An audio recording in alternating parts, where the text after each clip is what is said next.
Hello guys, നമ്മളിന്ന് ഉണ്ടാക്കാൻ പോകുന്നത് തട്ടിക്കൂട്ട് അവിൽ മിൽക്കാണ്. കാരണം ചോറുണ്ട് കഴിഞ്ഞപ്പോൾ എന്തെങ്കിലും മധുരം തിന്നാൻ വേണ്ടിയിട്ട് ഭയങ്കര ക്രേവിങ്സ്.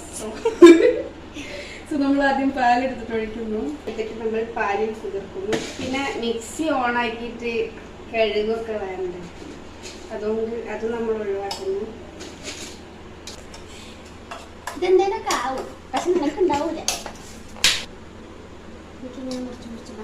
ഇങ്ങനെ സിമ്പിളായിട്ട് മിക്സ് ചെയ്യുന്നത്. എന്തിനാ വെറുതെ മിക്സി ഒക്കെ എടുത്തിട്ട് ടൈമും കറണ്ടൊക്കെ വേസ്റ്റ് ആക്കുന്നത്? ഇതെവിടെ ഒരാൾ അവില് തിന്നു. പിന്നെ ചപ്പാത്തി ഉണ്ടാക്കാൻ സഹായിക്കണം. ആഫ്റ്റർ 15 minutes നല്ല കട്ടിയായിട്ടുണ്ട്. അവിലൊക്കെ നല്ല സോഫ്റ്റ് ആയിട്ടുണ്ട്.